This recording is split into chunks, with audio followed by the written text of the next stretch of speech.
Once again, we come to you with episode number 95 of the Minding Your Business podcast, brought to you by the Binge podcast network. The Binge is continuing to grow. Looking forward to Skills and Heels next week. We've got Nothing But Buckets, Let's Be Real, the Racially Motivated podcast. Of course, the Startup Life with co-founder Dominic Lawson, his great wife. They got a great team over there with Owls LLC. They stay busy, but a great brother and great sister. And they're co-founders of the Binge Podcast Network.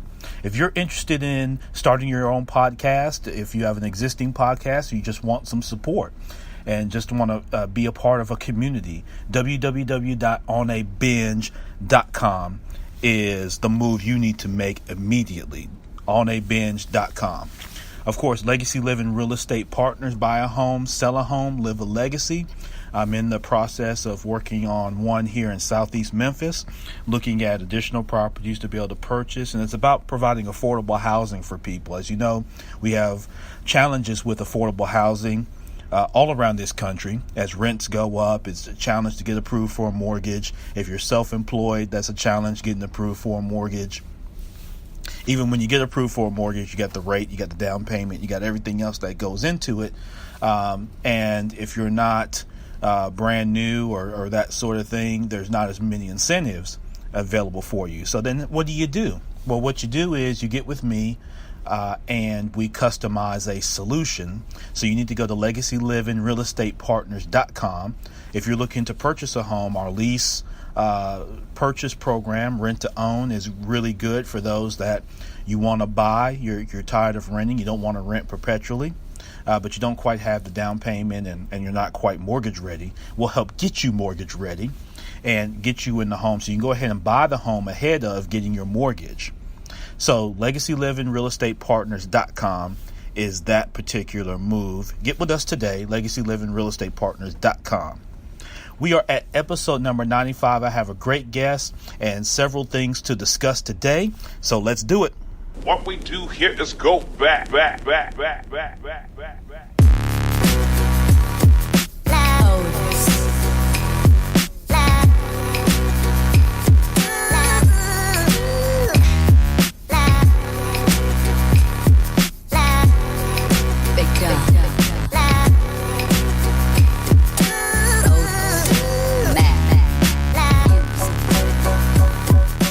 Yes, I am your host once again, Champ Ron. This is the Minding Your Business podcast, coming to you on Friday, May the 24th, right before the holiday weekend for Memorial Day, live and direct from Memphis, Tennessee.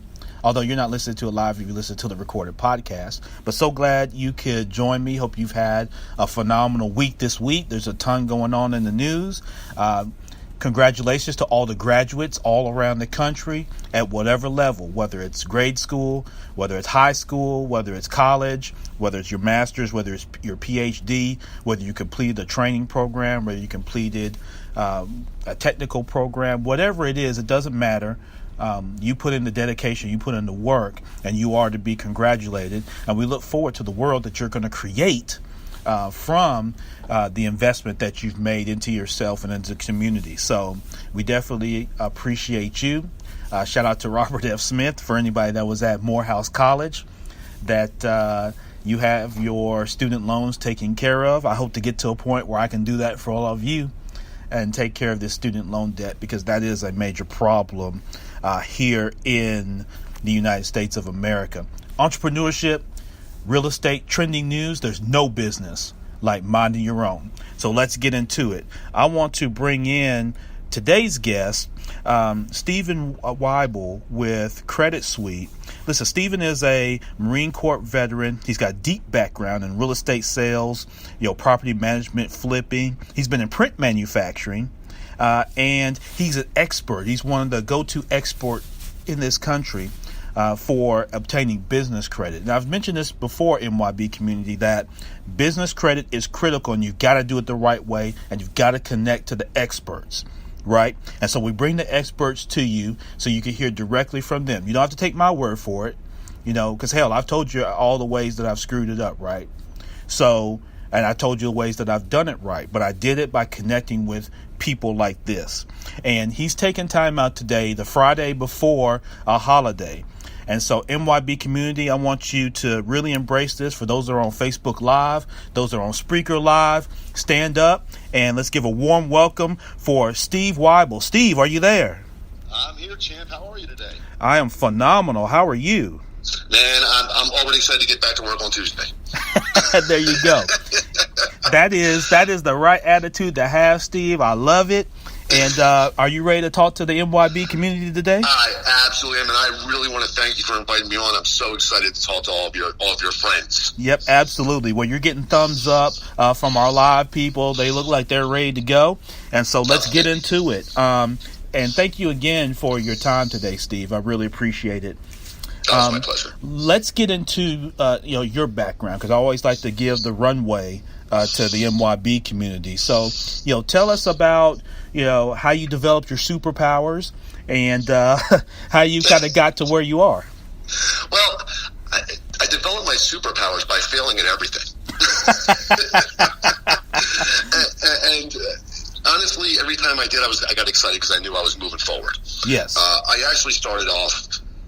I learned the printing industry from my father. Like most of us do, we learn, we are who we are based on our family, right? Right. So my dad, since my dad didn't believe in child labor laws at 13 years old, he put me to work in his printing shop. There you go. There you go. And it was great because I learned a lot about that industry, which is something that rarely happens in today's day and age. Everything's internet-based. I got to actually be involved with a manufacturing facility and see how it works. Absolutely. So, like every teenage boy, you hit a certain point and you feel like you're the man. And I got in an argument with my dad one day, and he said, "Oh yeah, you're fired." I said, "Okay, good. I'm joining the Marine Corps." And then, of course, the next day he said, "You can come back." It was just bad. And I saw, "Dad, I'm leaving tomorrow. I'm out. I'm going to boot camp." You're right.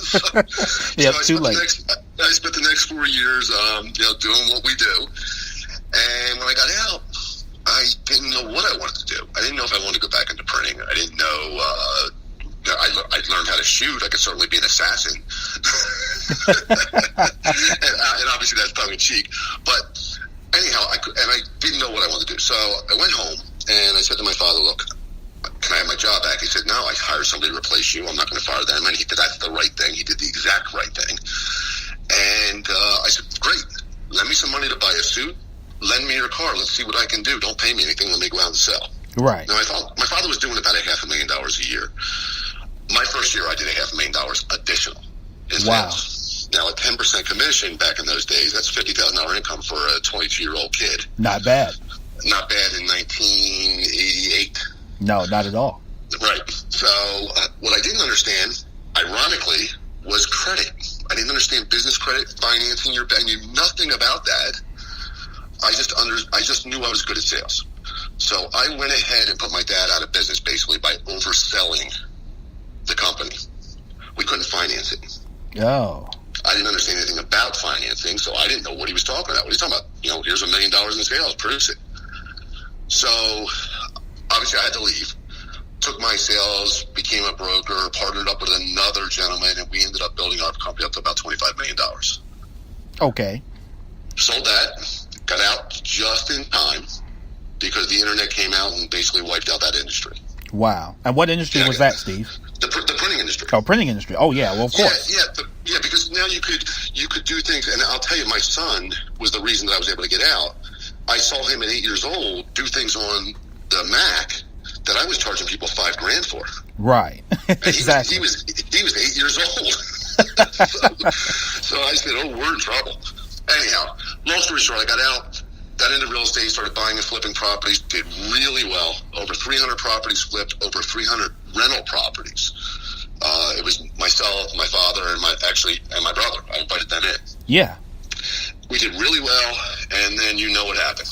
Of course. 2008 came like a brick wall. That it did. But here's the good news. I didn't know what I was doing, but I accidentally had built business credit. And that's what this all leads to. I began getting credit from places like Home Depot and Lowe's and Ford, and I had Visas and MasterCards, and none of them were tied to me personally. I was accidentally building it. I was just getting credit here, credit there, credit here, credit. It was building up. So when the crash happened, I was able to walk away from a ton of debt and not have it affect me personally. Wow.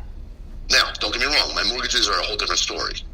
But I'm talking hundreds of thousands of dollars in credit that I couldn't pay back, and it didn't affect me at all. Yeah. So how amazing. Yeah, that is amazing. And so let's kind of unpack that a little bit, Steve, if we can. So, yeah, I guess, I want to kind of start pretty basic and not to offend anybody, MYB community, but, Steve, if you can, explain what is business credit, because some people here, aside from it just being, it's different from me personally, but, really what is business credit? That's a great question, Champ, because people confuse that a lot. Business credit is not the same as business loans. Right? Right. Business credit, like you said, is credit that's tied to the business, not tied to you personally. But what I really like to say is, look, business credit is a profile, just like you have personal credit, right? If I ask most people what's your credit score, most people will know. If I ask most people what their business credit score is, they have no idea. Right. They don't know what I'm talking about.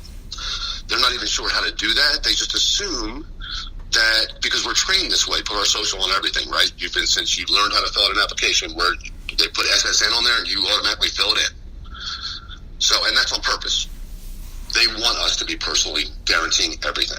Right. So when I kind of fell apart, I was also one of the top RE/MAX agents in South Jersey, just outside of Philadelphia. And it became a bit of an embarrassment. Hey, why would you let him sell your house? He couldn't sell his own.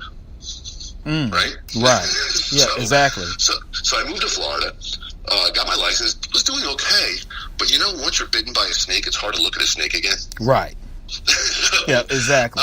I'm showing houses with zero enthusiasm. Can you imagine me with zero enthusiasm? I can't imagine that, Steve. So my brother looked at me one day, he's like, you might want to just get out of this business. I can tell you absolutely hate it. And I'm like, yeah, I think you're right. So I'm looking around. I've never had a job, Ron, other than the Marine Corps and working for my father. I've never had a job. So I'm looking at help wanted ads, which seem weird to me. And I see this credit suite company. And I start reading what they do. I go, oh my God, this is what I'm talking about. So I interviewed. And, with all my energy, they immediately did not hire me. Wow. They did not hire you. They did not hire me. They thought my personality was a little big. Okay. Okay. But the great news is the guy that I hired didn't work out. I ended up coming in 2 weeks later. They hired me. But I dove into it like I dive into everything. I wanted to learn more and more and more about it. And I realized that this is what it saved me, and I didn't even know what I was doing. So that's how I ended up here. And now I've written a book. I speak for the company. Obviously, I do podcasts. So let me tell you the beginning steps, if your audience doesn't mind. Do I have your permission to do that? No, absolutely. Please, dive all in, Steve. Okay, so let's talk about, what we're going to talk about today is credibility. The big issue that most borrowers don't know, business borrowers, is that when they fill out an application, they are setting themselves up to fail. They don't know really what banks are looking for. Right.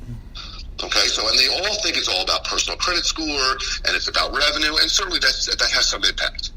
But the first place they look, especially for an SBA loan, is the credibility of the business. Right. They want to look. They're going to start with your business name. People say, "What does the business name have to do with it?" Well, there are restricted industries, as you know, coming from the banking background. Right. So and there's industries that are not so much restricted, but they dive deeper into if you're in that industry. For example, real estate. It's considered high risk. Right.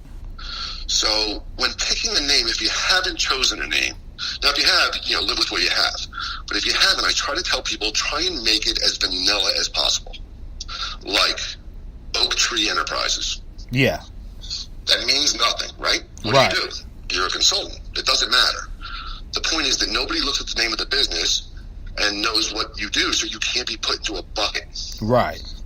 Right? Like if I put, Charlie's Liquor Store, everybody knows what Charlie's Liquor Store is. Yeah. Or like my company, Quick to Close, was pretty obvious. Freedom Real Estate, 5-Star Property Management. Anyhow, that's the first place we want to start. Okay. So if you can, try and choose a basic name. Don't pigeonhole yourself. Right. That makes sense. All right. So that's the easy one. The next thing is I'm always amazed at how many people are running around as sole proprietors. Yes, absolutely. And you got, Steve, you got this whole kind of generation of people that are what they call quote unquote solopreneurs, where they don't really generate much revenue. They're really kind of more self-employed, more so than really being an entrepreneur. But they're just kind of in some cases, and some do very well. Now, don't get me wrong. Some do very well. Some of you may be listening that are like, well, Champ, I do very well. I know you do. Okay. So, I'm not to mention, but there's a whole generation of people that they really generate no receipts or anything like that. They're just kind of putting bread on the table. And they're what I like to call vigilante entrepreneurs, Steve, that these are folks that, they became an entrepreneur by default because they were laid off or fired from jobs. And it was difficult to go get another job, or it took too long, or they didn't want to do what everybody wanted to hire them to do. So they said, well, screw it. I'm going to save the world one EIN number at a time.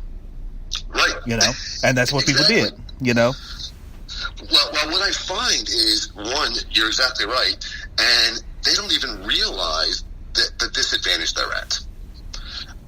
Being an LLC or an S corp or a corporation gives you, one, tax advantages, two, protection from lawsuits, and three, you're looked at with a better eye from a lender. Right. I mean, right out the gate. I can tell you, my pool cleaner, the guy who cleans my pool, the guy who cuts my grass, and my handyman, all of them are sole props. Every one of them. I write a check out to them personally. Right. And I'm always amazed at that. I'm like, you're paying a higher tax rate. But anyhow, we'd like to see you be an LLC or an S corporation. Exactly. Okay, so that's the next thing. That's real basic. And then, of course, you're going to apply for your EIN from the government. That's free. Doesn't cost anybody any money. Just go to irs.gov. It's very simple. Right. Here's where we start running into issues. The business address. When I ask the small business owner for their address, 9 out of 10 times I get their home. Right.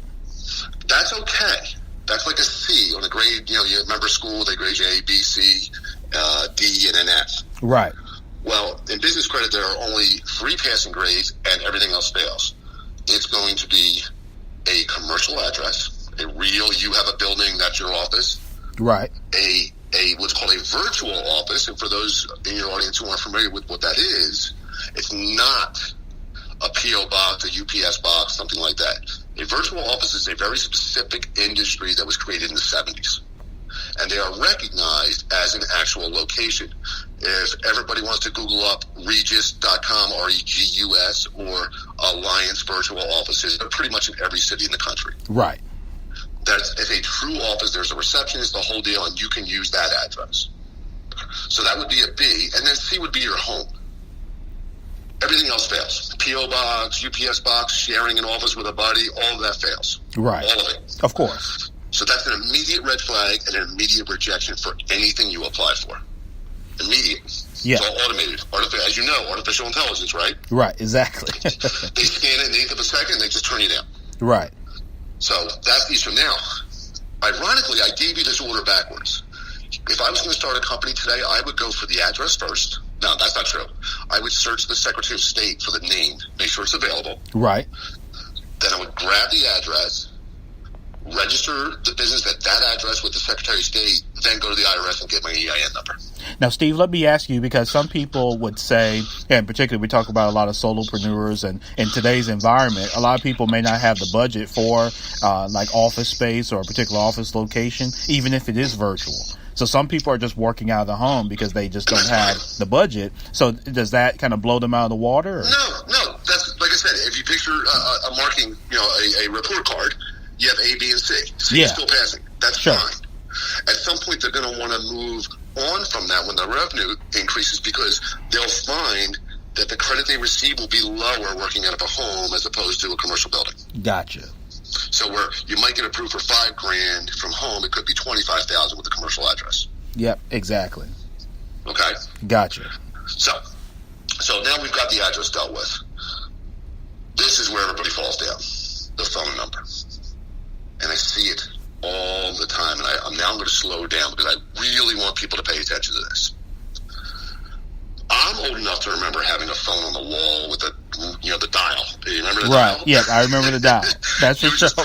you were praying none of your friends had 9s in their phone number? Right. 9s and 0s. Oh, right. my God. I remember being a kid laughing, going, 911 for emergency. It takes forever for the 9 to turn. Right. So we all realize those days are gone. Right. However, business or creditors still look for a business to have a phone. If you had a commercial building, the odds are you're going to have a phone in your commercial building, just like we have one here. Right. All right. So they're looking for that. 99 out of 100 business owners that I know give their cell phone as their phone number. Right. I see it all the time. It's an instant failure, automatic rejection. You are no longer taken serious. But here's why. Not because of the cell, because there's a little thing called the National 411 database that, believe it or not, still exists. Right. Back in the day, we would pick up the phone, dial 411, and ask for Joe's Pizza. Right. Right? And they would give us, is it the one on 55th Street? Yes, that's the one I want. Thank you. And they would give you the number or connect you. Right. That still exists today. And the artificial intelligence, the lenders, check that database to see if you're in business. Yeah, absolutely. Problem is, only way to be registered is to have a real phone. Can't be a cell phone. So what about, so like some people use, like I use a sideline number, right? That it is a business line. So I registered with, it's an app that I have on my phone. It still rings to my cell phone. I think a lot of people use that. You're talking about a virtual phone. Yeah. So exactly. Does that work, or is that no? 100%. That's where I was going. I'm even going to give your audience a couple places they can go to get that. Okay. All right. So a virtual phone number is a phone number that does exactly what you just said, Champ. Your client will call that number, and you can have it forwarded to your cell. You can actually have it forwarded anywhere you want. Right. Okay. Now, the problem is a little company that some of us may have heard of called Google came out with their little Google phone numbers. And I have one. Guilty. Yeah. Not listable. Yeah, exactly. Because Google owns that number. You don't. Right. However, there is a company, there's a couple of them, as a matter of fact, quite a few. I'll give your audience an example. Ring Central. Ringcentral.com. Yeah. You can get a virtual phone number from them. You own the number, and it's listable with the National 411 database. Yeah, I see. I did the same thing with Sideline. Right. So Sideline, or Grasshopper. Yeah, Grasshopper. There's a few right. of them out there. Yeah. But I want to warn you to be careful. Not all of them are listable. So you want to ask when you're speaking to the company, will I be able to list this number with the National 411 database? Gotcha. That makes sense. Okay. Yep. Now, if you're going to do that, it costs pennies more to have an 800 and a fax number. And everybody immediately goes, fax? Who uses faxes? Well, right. Obviously it's not a real fax. It's going to be digital. It's going to email you. But when filling out a credit application, like filling out a job application, the more you put, the better. Right.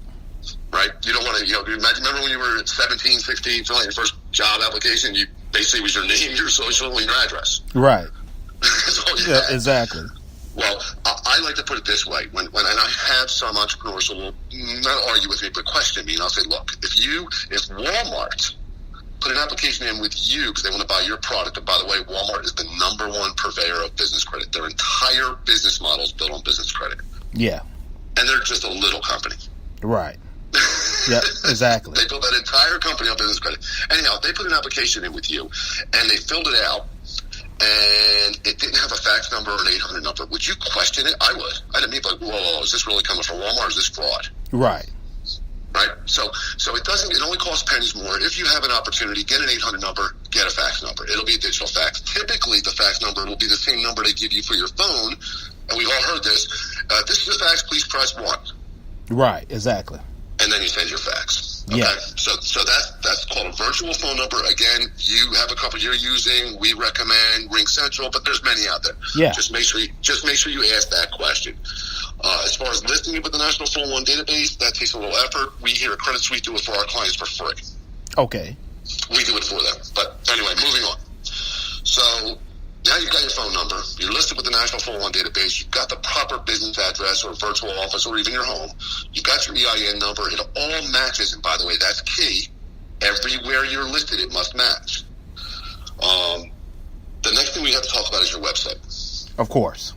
Now, you you don't have a website in today's day and age, you're probably not in business anyway. And lenders agree with that. Even if your business isn't digital, you should have a website. It's like having an ad in the yellow pages. Exactly. You need to be found somehow. Yeah, I think that's just basic. I think if you don't have, to me, that's the difference between being in business and having a hobby. Exactly. If you have a hobby, that's fine. And I always talk about, here on the podcast feed, the difference between hobbyists and entrepreneurs and then business owners.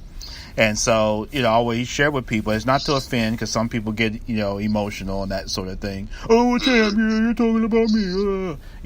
Well, at the end of the day, there's hobbies, so if you want to collect rocks, you want to collect baseball cards, then you don't need that kind of stuff. Just do that. And then if you have a day where you don't want to collect baseball cards or you hate baseball, then you give it up. And then when you love baseball again, you pick it back up. You can't do that with your business, folks. And so you need to pay attention here to what Steve is sharing with you, because, again, what we're talking about is transitioning you from just having a hobby or any kind of just glorified hobby to now having a business. And you've got to have a presence. Absolutely. And you could listen, in today's day and age, back when I first created my first website, it cost tens of thousands of dollars. Oh, I remember that. Yeah, not like that anymore. Right. You can get a website up and running in 15 minutes, and I did it for my book for, I think it was $19. Right, exactly. Or $49. It was so cheap. Yeah, for under $30, you can get one going. Right. So, next thing. Let's say I want to get credit from you, Chance. Sure. Your company sells me products, and I want to buy them, but I don't want to pay cash. I want to use credit. Right. And you say, okay, Steve, fill out this credit application. And I fill it out, and I fill in all the proper items. And then for email, I put partyguy2019 at yahoo.com. Which people still do. I can't believe it. But here's the thing. Forget the party guy. I say that as a joke. What I see 90% of the time is stevesbusiness@gmail.com. Sure. Absolute failure. Yep, every time. It needs to be info@stevesbusiness.com. Right. So even if you forward it to I still have soldin73days.com, which is how I sold real estate. I still own it. I still have Steven at soldin73days.com.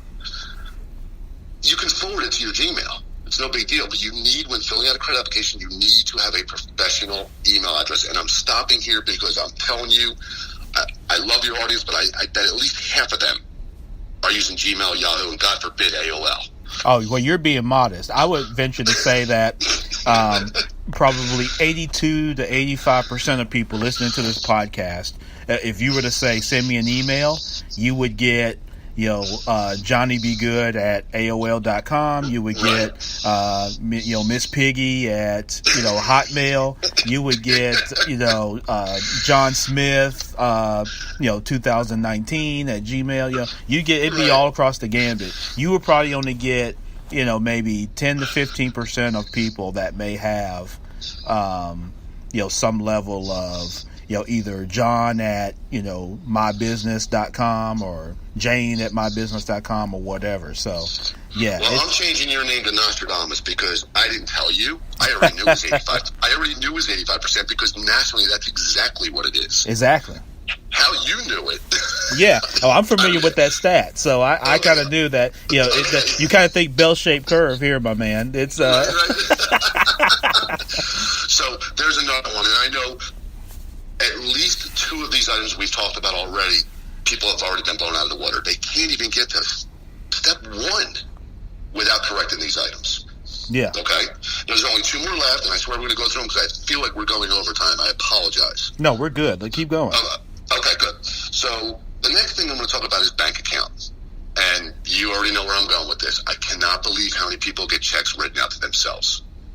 Even after setting up an LLC, that's what burns me is you go through all the damn steps and jump through all the hoops to set up a C Corp or a LLC or S Corp, and you brag about, hey, look at my S Corp, look at my C, and then make the check out to John, like, what the hell, Well, listen, and here's what they don't realize is there's a bunch of secret scores the banks put on you, and in the business world, they give you a bank credit score, and it's based on your average balance over 90 days.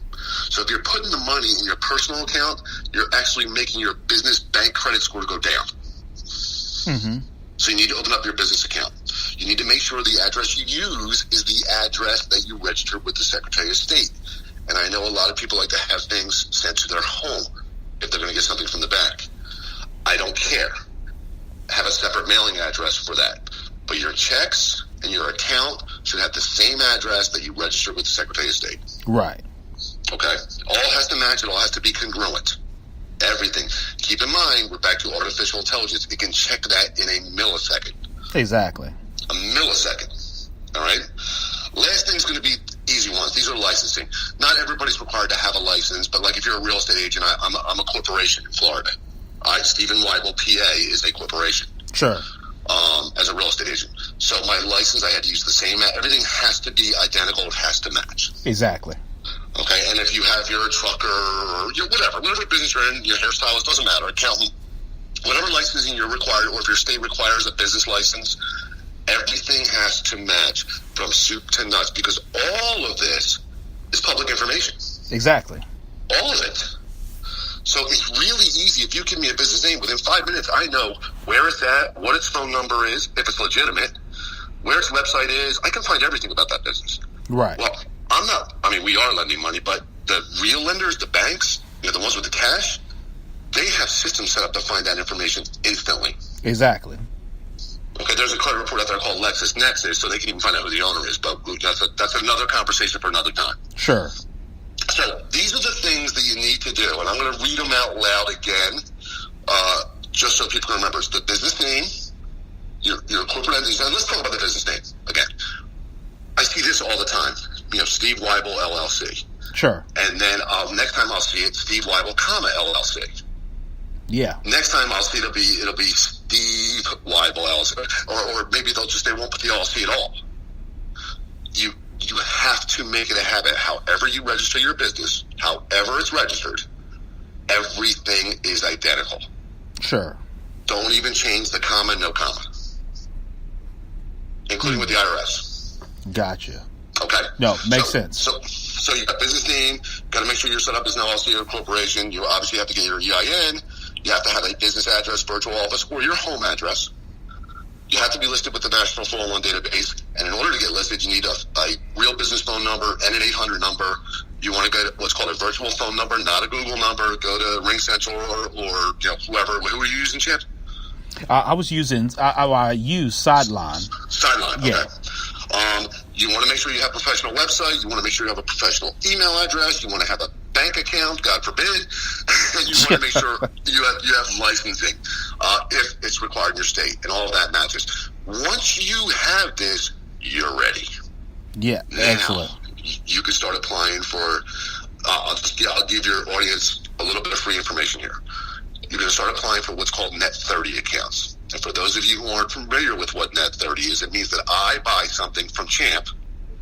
He gives me a Net 30 account. I have 30 days to pay him after I receive that product. That's a Net 30 account. Yes. Okay, and that's real basic business for anybody who's been in manufacturing, because our entire industry operates that way. But you'll get Net 30, Net 45, Net 55, even Net 60 days. Right. That's the first type of credit as a company you're going to get. And it's not that difficult to get. There's lots of people. As a matter of fact, in our program, we have 15 people that will give you credit right out of the chute as long as your credibility's done. Gotcha. And then from there, you build up, and eventually you get to the cash credit, which is what everybody wants. Right. So there we go. Yeah. So our guest today is Steve Wible with Credit Suite. That's creditsuite.com. You can connect with him, S. Wible, that's SWIBLE, on Twitter. And his email is Stephen, STEPHEN, at creditsuite.com. So you can communicate with him there. You can also visit businesscreditspeaker.com. And Steve mentioned not only being a public speaker, but he's the author of Business Credit, the complete step-by-step guide, which is, you're getting a little bit of taste of that right now, MYB. So, Steve, we got a quick question, and I find this kind of interesting because I've come across a lot of people with this scenario. So we've got a guy, and let's see, Ladarius, thank you so much for this question. So you got people that are in sales that work for companies, right? And they don't offer, say, like a corporate card, right? So they have to use their personal card for their expenses, and then they're reimbursed. But what Ladarius is mentioning is that he had an issue with his personal credit prior to joining the organization. And so he's got a credit card with $1,300 limit. But you, as you know, when you're trying to book airfare and rental car and then comp your meals and all that kind of thing, $1,300 can dry up really quick. So he's asking, how can he, either increase his available credit or get another card? His concern is he can't get another card because his credit right now, that he's working on it, but he's in the mid 500s or so. So even if he were to get a card, it might be a $300 or $400 limit. Of course, that doesn't really do anything to help him. So what would you recommend for someone like him that's looking to, he's not necessarily, I guess in his own business. I guess he's more of a self-employed rep. There's a parent company that, reimburses his expenses for his business travel. But he's asked specifically about an American Express. So, what are your thoughts just overall on that? What maybe he could do?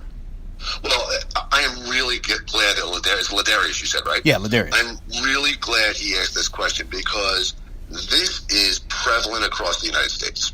Okay. As a matter of fact, the problem with his situation is his credit score, even if it fluctuate because he's using his personal credit for business expenses.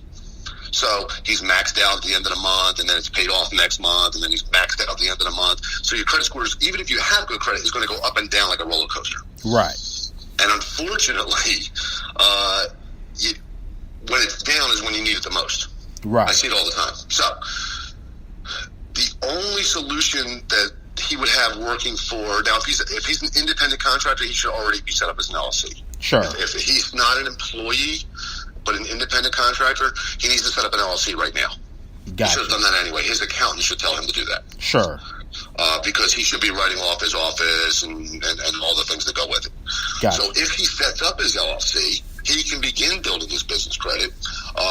I would recommend, I'm going to warn you now, building business credit takes anywhere between 6 and 9 months to start up, sometimes as long as 12. Sure. So this is not an overnight solution. And anything that works should never be an overnight solution. Of course. If there's a shortcut, it wouldn't be called a shortcut. Right. It'd be called the way. Right. Right. Exactly. So it's going to take him some time, but I would suggest, first and foremost, and I know you would make the same suggestion, get somebody working on your credit right now. Yes. Because even with good personal or business credit, even with great business credit, at some point, they're going to look at you personally. Right. At some point, they're going to, and I know he doesn't want to go to his company and say, hey, I can't get enough credit, that is killing me. Nobody ever wants to do that. I get it. Right. Now, I will give him a shortcut. Okay. It's not cheap, but there is a shortcut. That's why I don't call it the way. Okay. If he starts an LLC today, and I'm talking today, and he has a person who knows, loves, and trusts him, that he can add on to this corporation or LLC as just a member. They don't have to own any piece of it. They can just be a member of the LLC. Yes. And that's another conversation you could talk to your audience about, how to set that up. Absolutely. So once he does that, if he has, and they have really good credit, and I'm talking 680 or higher, then reach out to us, and we'll get you 5 credit cards up to $150,000 total in the business name that's not tied to you personally. It doesn't report on your personal credit, so it doesn't affect your score. Gotcha. Now, the person who knows, loves, and trusts him will be responsible. They will sign for it, and if it doesn't get paid, it will affect their credit, but it doesn't report on their credit unless they go bad. Right. So that's the short-term solution, and that would solve his problems, because then he would have, this is all high limit. The lowest number I've seen go out is $35,000.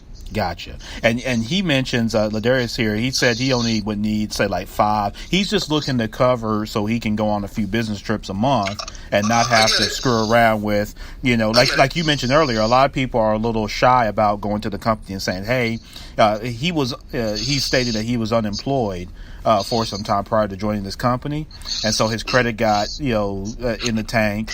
Again, that's very common, Ladarius. So don't feel bad about that, my brother. That, hey, there's a ton of us that we could raise our hand and say that, including myself. Ladarius can't see me, but I was in the 4s at one point, buddy. Yeah, so I was in the 4s, and now I'm in the 7s, so it's not impossible. Yep, there you go. And so, actually, Ladarius, you need to reach out to Steve, and you need to email him, Steven@creditsuite.com, Ladarius. I know you mentioned someone's working on your credit, but it sounds to me like you may need to add Steve to your team. So, again, just shameless plug. That would be my suggestion. And look, I know you only need $5,000, but just don't use the rest. Right. The minimum, I think, is $35,000. But remember, it's 5 cars, so it might be $7,000 cars each. Right. Okay, so if you have somebody that knows, loves, and trusts you, typically it's a mom, a dad, a sister, brother, a husband, wife, somebody that believes in you, then you can get these credit cards in a business name. And remember, the LLC can be started today. Right. Today. It's a no doc. They're not going to ask for income. They're not going to ask for anything. Matter of fact, they don't even pull your credit. They have you pull your credit. That way there's no inquiries. They take a look at it and say, yep, we can get you X dollars. And you just say, okay, sign off. And next thing you know, within 30 days, you have these high limit business credit cards. And at 0% interest. So for Steve, the first year. Yeah. So Steve, I know for me, I have an LLC. I mentioned on the podcast earlier, Legacy Living Real Estate Partners, and I work with sellers and buyers. And sellers I'm able to buy property, and then I work with tenant buyers from a lease purchase standpoint. So would I be able to do something like that? I know you mentioned real estate being considered sometimes a higher risk. You're fine. Because this is still based on your personal credit. That's what I was trying to explain to Ladarius. Yeah. That somebody still has to sign for it. It just doesn't report on your personal credit. And what's great about it, and I did this, I went through it, so I know how it works. What's great is then your credit score doesn't fluctuate constantly because you're using your personal credit for your business expenses. Right. So you can get yourself an American Express, a Discover, whatever. By the way, don't fall for the whole Capital One business card. It's not a business card. It reports to your personal. Yes, it does. My hand's raised because that's something I screwed up, and I paid for it. So I've got. I got one in my pocket too. Yeah. So I've got that Spark card, and I could spark somebody up over at Capital One. That's for sure. But so anyway, definitely. And Ladarius, thank you for that question. That's a great question, my man. It really is. Thanks for sharing that, because a lot of people. Thank you for your transparency on that, Ladarius, because that that's not easy sometimes for us to admit. But we only get better by sharing some of our follies, so we can learn to do better. So we thank you for that, and Steve, thank you for. Sharing that. So, Steve, you've given some fantastic nuggets today. I really thank you. What's kind of, if there were 2 or 3 things that if you were sitting in front of our entire audience and you could just share 2 or 3 kind of just overall best practices, in business, what would those be? Well, the first thing's always going to be, you need to leverage. If you want to grow your business, you need to leverage. You can't do it on your own. Those of us who are type A's, and I'm one, we all think we can do it ourselves. Yes. Right? It's the biggest mistake we make. I don't need your help. I'll just do it. You're never going to grow exponentially without leveraging somebody else's money, somebody else's credit. You have to do it. Yeah. But you want to do it in the right way, not by destroying your personal credit. Okay, that's the first thing I would tell you. You cannot grow. Matter of fact, if you're making the same money this year that you made last year, you lost money. Right. I say that all the time. Yep. So, and I hear that people, I'm doing good. I'm making $150 a year. What were you making 10 years ago? $150 a year. How's it feel to get a pay cut every year? Right. Because that's what you're getting. So you need to grow. In order to grow, the right way is to leverage everything that you have access to, and that includes money too. So that's the first thing. Right. The second thing is control that leverage. Don't over leverage yourself. Be smart about it. It's a business. Run it like one. Yes. Don't run it like a hobby. And I love that you said that, because I say that to people all the time. I'll ask people straight out, how long have you been in business? 10 years. So what's your monthly revenue? About $1,200. You don't have a business. You have a hobby. Right. Exactly. That's great. You have a side hustle. What's your real hustle? Right. Exactly. No, it's all true. And people get offended by that. It is not to put anybody down or be anything other than let's help you level up. I want to partner with you to level up, but you got to admit what it is. If you don't want to admit what it is, then you can't really be part of that level up, because you're not ready to admit that there's a challenge or an issue. It's like the alcoholic. I mean, you want to get off alcohol, but until you admit you got a problem with alcohol, you can't begin the healing process and the help. So you've got to admit that you don't have a business. That's okay. I tell people that's okay. You don't have to get emotional. You don't have to get upset. You don't have to curse me and run off. I mean, let's get you there. Right, exactly. And the second thing, and I'll leave you with this because I feel like I talk way too much. I know my wife tells me that. My wife tells me that too. So, so you're not the only one, brother. Yeah, I would say this, and this is something I didn't learn until I got into my 50s, which is a terrible time to learn it. No, actually, it's a great time to learn it. I'm happy, but I wish I had learned it at 30. Love what you do. If you don't love it, don't do it.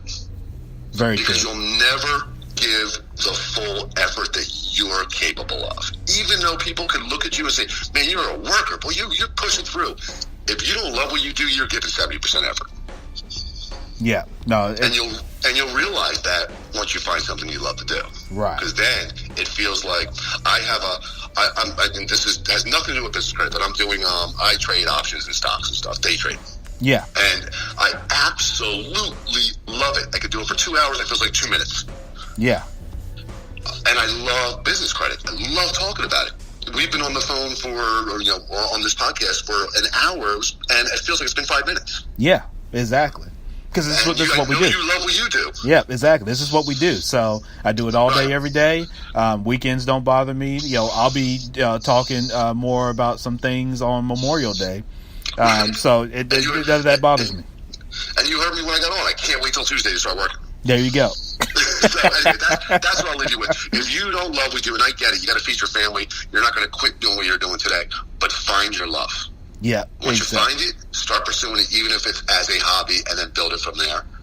But to me, that's everything. I wish I had learned that in my 20s and 30s. Yeah, absolutely. Well, you and me both. I'm still in my 30s, but I've learned it, some kind of along the way. And like you say, we all take our lumps and we arrive at our destination when we do. So with that being said, listen, we've had Steve Wible, who is the Director of Business Development for Credit Suite, Inc. You need to connect with him. You've got some great nuggets. So MYB, and I see you there live. What's up, guys? You need to make sure that you connect with him.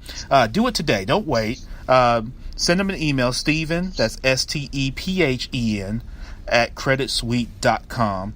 You can go to creditsuite.com. You can learn about their background, their array of services, but connect with Steve. And you like he mentioned, you got to build a team. You're not going to you can't be Gilligan on the island, right? You got to get out here and you've got to build a business. That's how you get there. When you see other people building businesses, you may see them as just a front person. You think they did it alone. I promise you, MYB, they did not do it alone. They had other people. You got to add people in the room, and you want to add people in the room that are smarter than you, right? If you're the smartest person always in the room, you might need to go back and question that room, right? And question yourself. So you have to have people. Steve's available. His company is reputable. And I agree that you need to get with them. So, Steve, thank you so much again for your time, my man. Thank you for the nuggets. Thank you for pouring into MYB community on today. We definitely want to have you back at some point to see more about what you got going on and how you're helping people around the country. And thank you for that particular service to the community. And then, above all that, thank you for your service to this country. Oh, man, it's my pleasure, Champ, and I am so thankful that you invited me on to share with your audience. What an absolute gift to me. And I would love to come back anytime. I absolutely had a great time. Yep, absolutely. And listen, NYB, go pick up. Where can people get business credit, the complete step-by-step guide, Steve? Oh, they just go to Amazon. Amazon.com. Yeah, there you go. Go to Amazon, pick up the book, email Steve, let him know that you picked it up. And I've given the email address several times. It's also going to be in the show notes, okay, NYB. So if you're running around or you're in the car, whatnot, we got you covered. In the show notes is going to be that information so that you can connect that way. Steve, thanks again. Great wishes to you and your family, personally and professionally. Have a great weekend, and we'll connect again soon, okay? You got it, Ron. Thank you. All right. Thanks, Steve. Bye-bye. So that was Steve Wible, again, with Credit Suite. That's creditsuite.com. And listen, he gave some great nuggets. We're going to have other people come on that are going to pour into you and give you great information, MYB. So don't you worry. But Steve is someone that you want to have those type of folks on your team as you're kind of building yourself up and building your business. So it's good to have people like that to bounce things off of and that sort of thing. So thank you again to Steve Wible of creditsuite.com. Listen, earlier I spoke about Robert F. Smith, the billionaire who paid off student loans for Morehouse College for those men of class of 2019. Phenomenal move. But listen, I want to kind of share with you real quick on how those moves are made. Most of us think that people like that are just going to call up Sally Mae or call up Navient, give them their routing number and their checking account number and pay off $40 million worth of student loan debt. No, ma'am, no, sir. That's not how that works. Okay? There are all kinds of different financial vehicles. A lot of them center around insurance as abilities to be able to make that kind of equity injection. So, yes, he's a billionaire. He didn't become a billionaire by just giving out his money, willy-nilly. He became a billionaire by being strategic and how you do things. And when people have a lot of money, they become even that much stingier. Poor folk get lump sums of money and then go blow it for the most part. Like people do with their tax refund. They get $5,000, $10,000, $15,000 and then they go, and then 2-3 months later they got no more money. That's typically what people who are not astute on how money works, and they're not accustomed to having money. When you're accustomed to having money, you're always protecting it. You're always looking at the vehicles in which to utilize it and have it work for you. So these type of things, when someone says they're doing something like that, again, it's not that he's not just stroking a check out of his checking account with Bank of America, right? Or Chase or whoever, JP Morgan or whatever bank that's in your community. He's not just going down to, or calling up Sally Mae and sending them a check. That's not how that works, okay? You can leverage all kinds of different insurance products. Insurance is more than just you die and someone get the money after you died. So expand your level of thinking, expand your level of knowledge, because there's so much more to the insurance industry than just that. Many people, when they're giving, they're leaving endowments and things like that. That's not about the check. So someone says, I gave $1 million to whatever school. That's not just out of their checking account. You can set up all kinds of annuity payments and all kinds of insurance vehicles that can do a number of different things. All right. So check with your insurance agent, or just go do your own research. You have to take my word for it, but check that out. But I wanted to give people that nugget because a lot of people on social media and stuff were big up in him. And, yes, he's a billionaire, but he's not finna just part with just $40 million all at once. Hell no. He's going to buy a vehicle that's going to allow him to do that. Notice he didn't really give the time frame in which he was going to do it. He just said he's going to do it. Right? So we'll definitely keep track of that. But listen, thank you so much and have a great weekend. This is Champ Ron, episode 95, the Minding Your Business podcast. Make sure that you subscribe, like, and listen. Share the podcast. Go to www.themybpodcast.com. So themybpodcast.com. You can connect with us, exclusive content. Check us out on social media. Check me out at Champ Ron on Instagram, Twitter, and all that other stuff. And let's connect. Let's keep the conversation going. We'll be back next time with episode number 96. It's just going to be more of what we do. Entrepreneurship, real estate, trending news. There's no business like minding your own. Champ Ron, go be great. Happy Memorial Day. Have a great weekend. And be great for someone that can't be great to you. What we do here is go back. Loud.